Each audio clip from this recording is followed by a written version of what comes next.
whatever you need. I mean, if you find something, in the after hour show. Yeah. That's what I need is the after hour show with Tim.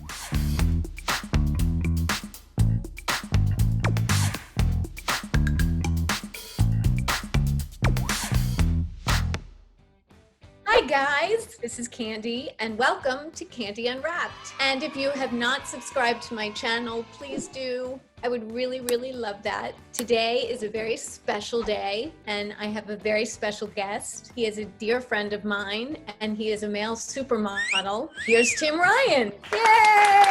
Hi. Hi, Tim. Hi, Candy. Good to see you. It's been a long time. It's been too long. Yeah, I'm in Texas. I see with the hat and all. I was just thinking to myself, you're going to laugh because of this hat. Anyway. Well, you wear it well. Thank you very much. What are you laughing at? You wear everything well. In fact, mostly nothing is better. Well, no, it's all good. So I want to talk about modeling since you have been a model for a very long time. Very long. Well, it's, you get in when you're super, super young. It's not very easy that someone can sustain a modeling as their job. I want to hear from you. Why do you think you happen to be working all the time? I think a lot of it is, just being at the right place at the right time sometimes, but also hustling. You always have to hustle. You always have to go where you got to be and be there and be on time and show up and just be there and show up and give 110% every time. Because a lot of things about this business is that repeat clients and people you work for years and years and years. And that's the only way you can sustain in this business.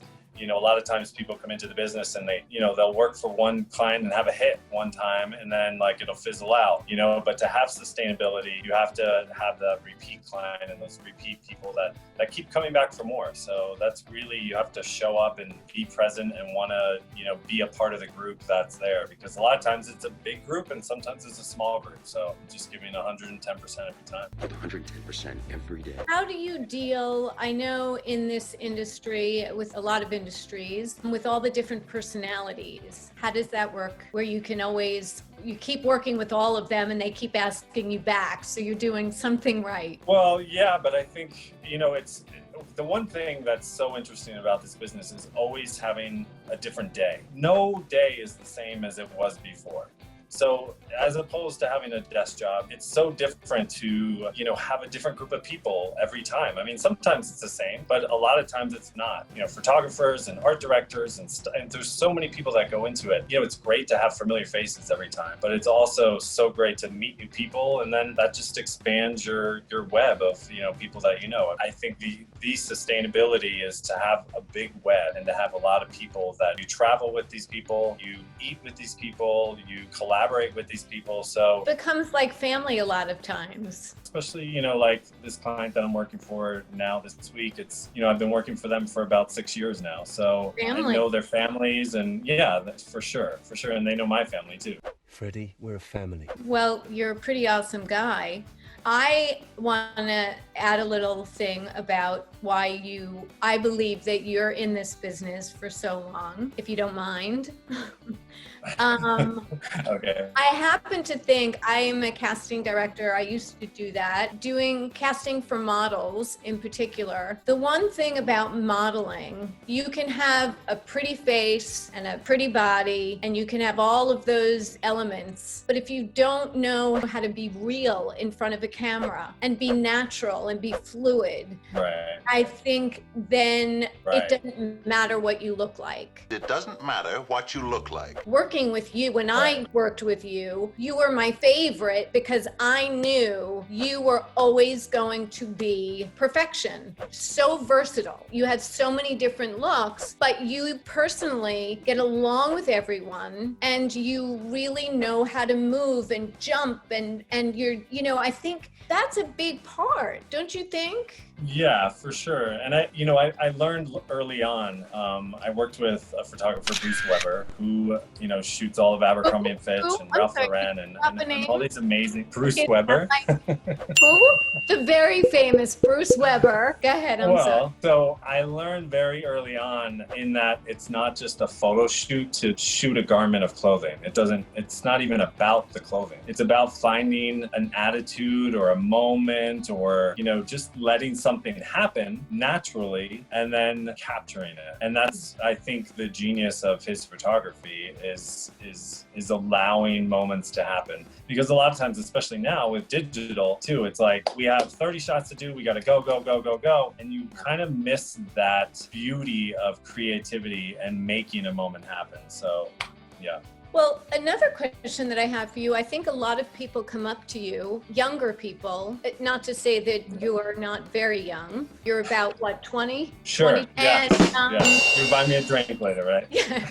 Exactly. But I think that a lot of people would want to know how to get into this modeling industry. And what would you say today? Because you grew with the industry. But yeah, how do people today get into it? It's different today. It's very different today. And agencies are different today.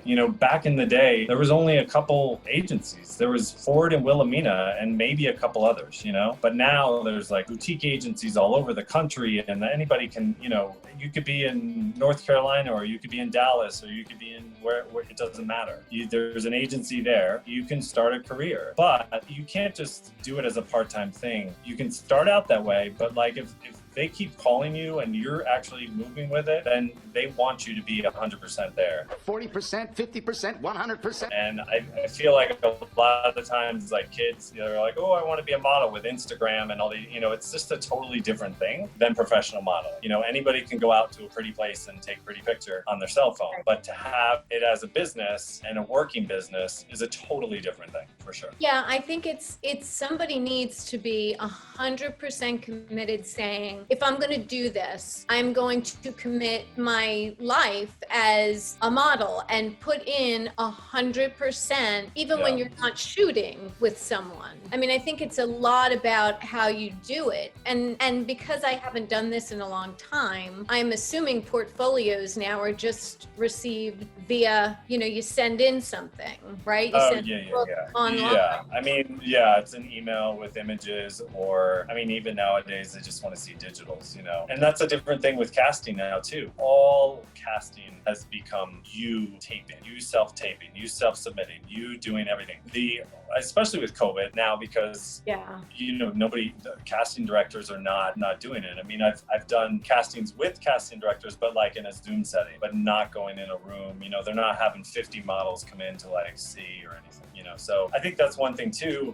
Being established and being that I've done this for a long time is kind of helped me with this COVID situation, in that people still need to shoot, but they want to know that like they're not taking a chance here. Like they just want to like be able to say, all right, we're going to get images for the fall. We're shooting fall winter now, so just know that it's going to be done, and not just have somebody they don't know on set and take a chance. And I think and have somebody who's super reliable, who they know they count on to always whatever they need in them, which you do. But what would you say to someone like, let's say no one has pictures. Let's say someone really wants to be a model and they don't have any pictures right now. So today, what would you say they do, and what kind of pictures do you think, and how many? When I have somebody who asks me, which just happens a lot, like a parent of a child, even a small child, or like a teenage child, it's always kind of like, where do they fit in to the business, and how would they be able to manage the business? Because I've had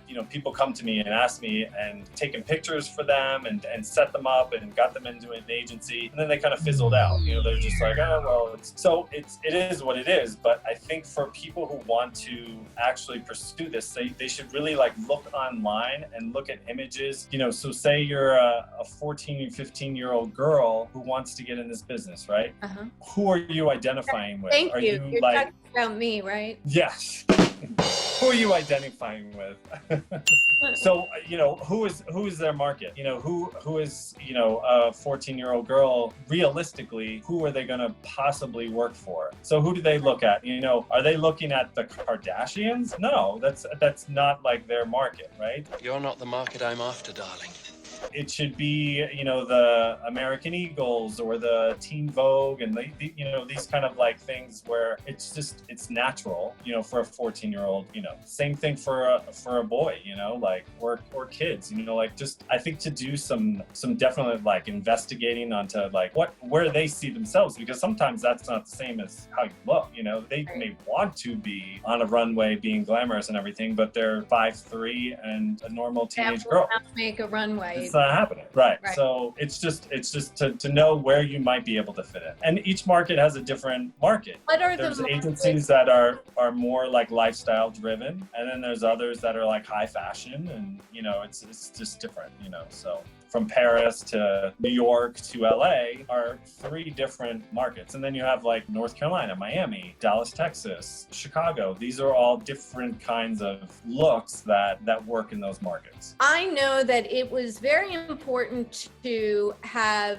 your magazines, your editorial. Right. Because you want to be really, really seen, but that pays nothing, right? Right. And yeah, say 10 years ago, even the publishing industry, there was 100 magazines, right? Yeah, I mean, you see now there's hardly any, and even like, magazines that are being published, they're being published for online. They're not even being published. Nobody's going to a newsstand to buy it anymore, which is crazy. That's a whole industry that has, been turned over. I know a while back the importance of having editorial pictures and the difference of the money, which you don't get any money really if you want to be on the cover of a very, Vogue, let's say, and then maintaining yourself by having advertising, which somebody may not want to do. The editorial work is always to be seen. The way the industry has gone to with publishing and how that has changed. Even magazines aren't really being published as like somebody would go to a newsstand and buy a Vogue or GQ. It's not the same as it used to be. So a lot of it is just going online, or there's certain magazines that are just online. It's very different. And yes, it doesn't pay really hardly anything, but you get to like wear the best of the best, the newest of the new, everything. The best of the best of the best. So you get to see, you get to be seen in a certain light. So when a brand comes along and they want to see images of you and they can see you, as and a photographer too, they all want to, be able to be expressive and collaborative and do crazy things. And that's what a lot of times editorial is geared to do. So what are like the 5 biggest tips you can say to someone? I mean, like I said, do your homework and really look at where you might fit in realistically. And then have a friend, like go to a park or go to a beach or, go wherever and just take some images. They don't have to be professional images. The thing is for an agency, they just want to see you and see how you look. And a lot of the times it's just digitals off of a cell phone, with a plain backdrop and jeans and a t-shirt and that's it. But if you want to try and do different things. So if you're athletic, do like look at Nike ads or look at Runner's World or look at, these kind of things. If you are into fashion and you feel like you're geared towards like a preppier kind of look at Abercrombie, look at Ralph Lauren. If you like streetwear, look at, whatever. In other words, copy pictures for those things that you think you might look like. Does that make sense? Yeah, that you feel like you could fit into, and realistically for your age, like where you could fit in, because like I said, there's a lot of kids out there that look at TikTok and Instagram and stuff and think they're this, but they're actually 15-year-old kids. So it's just different, that's all. And then I guess just also do your history about agencies in general, because there are scammers and there are things out there that will say, yeah, give us a credit card and we're going to make you a superstar. It's crazy, but they are out there and I hear about it all the time. And it's always no, you don't do that, you know? So if an agency's really into you, then they'll put it up front and they'll make it work. In other words, never give anyone money. And immediately if somebody says, give us a credit card and we'll, you know, do all this, don't do it, because that's right. And a lot of people, you know, they get stars in their eyes and they hear like, oh, I think you have potential. You know, it's like with anything else, with like, you know, teenage kids or whatever, if you tell them they're going to be a star, you tell them they're going to be an athlete or whatever, mom and dad are going to shell out whatever they have to because they think their kid's the best thing in the world. You know, that it happens all the time in any industry. So music as well, you know, it's like, it's a whole thing. So you just kind of have to do your history as well and look at their website. I mean, if you look at a website for a reputable agency, you should probably be able to recognize a few of the faces, you know, that they're working models, that these are real people that are working out there. That's an excellent point. That's a good gauge, you know, for is this legit and how many models. If you go on a website and you see, oh, they have like 10 girls that I've never, doesn't look like they really work, or, you know, like I could tell from like a mile away an agency that is real or not. It's just, you know, you could tell. And also, is it still true that you can tell, because a lot of the images, you can tell if they're shot by, let's say, a friend. They might be a beautiful picture, but if you actually have a brand, if it's Tommy Hilfiger and you see Tommy Hilfiger, you know what I mean? Know what I mean? Oh, I know what you mean. Although I guess nowadays you could put on a Tommy Hilfiger, but well, it wouldn't say it's a hard one, right? I mean, there's so many things you can do on a simple laptop right now. It's like, I mean, it's amazing. It is amazing, you know, the things you could do. So I think what a lot of people don't realize is that if you're going to be a working model and you're going to get to do the high stuff, the very high fashion, and then the catalog stuff, I mean, you have to be willing to realize it's not all the smoke and mirrors. There's a lot of work. This took a lot of work. A day in the life of, I mean, you could have, like you said before, 30 shots. Shot. That means you have to change 30 times and you have to get in.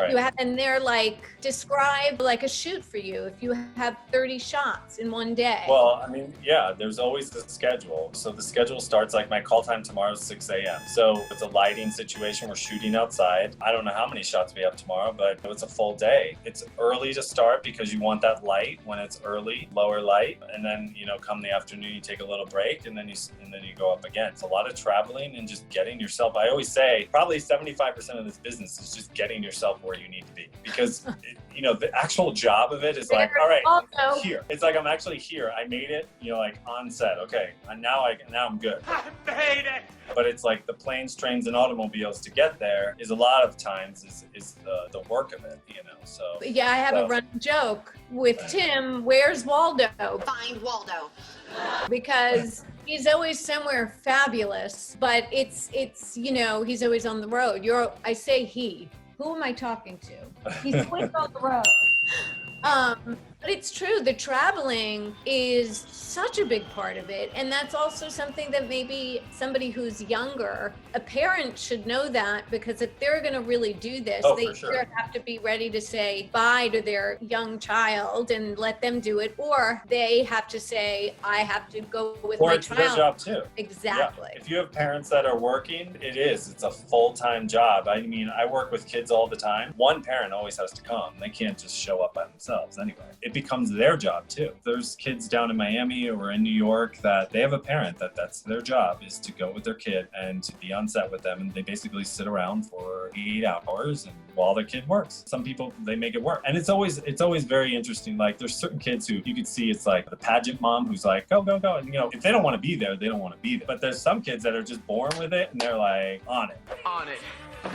And they know exactly what they're doing. It's amazing. It's amazing to watch. I've had some doozies and then I've had some great ones. So tell me one doozy story. Well, okay, so it was a Father's Day shoot. They had me with babies. Like it was like tiny, like babies, like 6 months to a year. They were babies. Instead of booking one, they booked 4 of them. So just in case, you know, one was napping or one was feeding or whatever. So I was like, have one here, they start to cry, they would like change it and put in another one, and then another one would come, and I'd be like, okay, and then change it out. But at the end of the day, I had like kids all around. I was like, oh my God, they got a shot. All they needed was one shot, so it was like, they got the one. Well, that's what you do so well, I have to thanks. say. You're super special. You are. Thanks, so are you. Thanks. You think? Tim, in my opinion, has the perfect smile. And every time you my God. smile, do it. Ding! What? You hear the ding, right? A little sparkle. You're just so great. Oh wow. Oh, You my do. God. You have Great.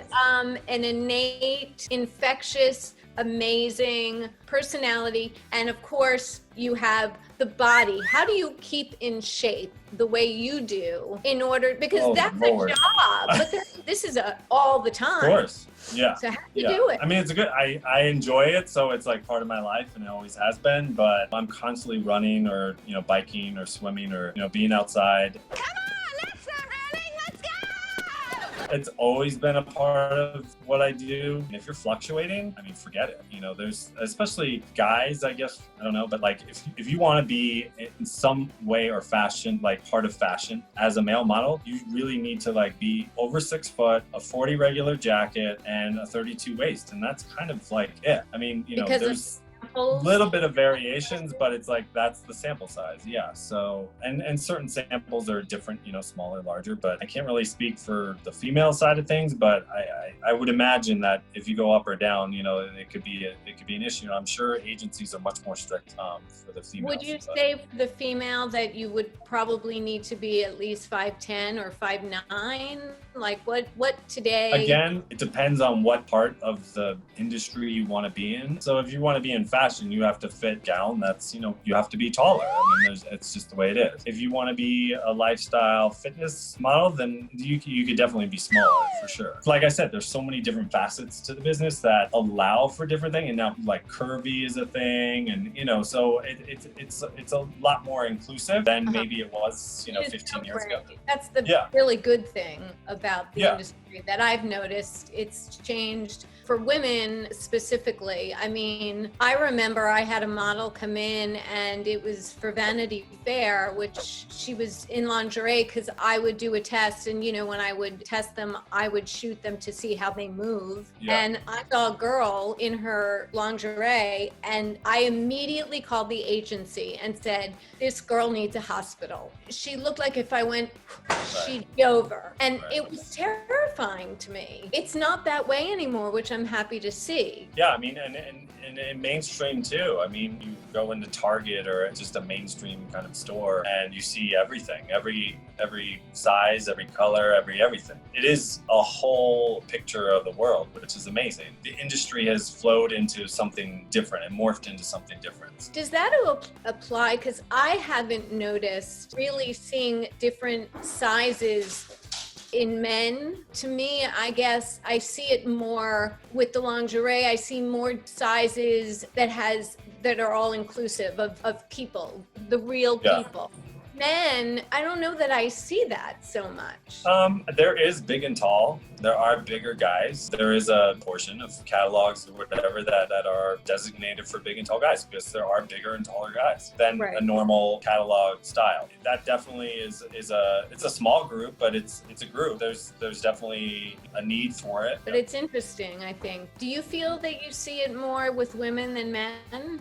Well, I think the women's industry has a lot more pressure to be something, right? So they get a lot of backlash for being too airbrushed in makeup ads, or being too skinny or being too whatever. So I think there's a lot of attention to it. So it makes the industry evolve into something else. But for men, I don't know if men pay that much attention to it all the time, or how the industry changes with the times for men as much. I will say that like the classic man 15 years ago was a different guy than he is today, for sure. What if you go on an agency page, there'll be guys with tattoos, there's guys with facial hair, there's guys with earrings, there's guys with whatever, that 10, 15 years ago, that was not even an option. Right. That was not going to fly. No, and if you did have a tattoo, it would take an hour to like cover it up with makeup. And that was a big deal back then. You can't do swimwear or something because he has a tattoo somewhere. Now it's kind of like, it's cool, so it's fine. Well, I'm happy to hear that. So what I like a lot is that the modeling industry has much more diversity. And I think like Winnie Harlow, they're just more open to having a lot of different people, a lot of different sizes, a lot of different things. And that to me is great. Well, I think too, it's like looking for something that makes somebody special, right? Every aspect of somebody can make them special. If they have a gap in their teeth or they have freckles or their hair, it makes you stand out. And that a lot of times is something that maybe years ago would be like, oh, that doesn't work. We want somebody who's just, cookie cutter. Nowadays, I think it's so much more inclusive and so much broader. So. That's such a good thing. And yet here you are, of course, because you're so damn good at what you do. I mean, you're my best friend. You're my best friend. I love you so much, and you really, I love you so much. I love your family so much, and I miss everyone. I miss you. I miss like hugging you and going out. Tim, thank you so much for joining me today on Candy Unwrapped. Thank you for having me. You are a pleasure to have as a guest, and I hope you will be back. Anytime. You let me know. I just want to say to everyone else, if you enjoyed this, please give it a thumbs up. Any comment you have, any questions that you might have for Tim that I can relay to him or about modeling, please let me know, and I will be happy to answer and subscribe. And thanks so much, guys. Thank you. Bye. I love you.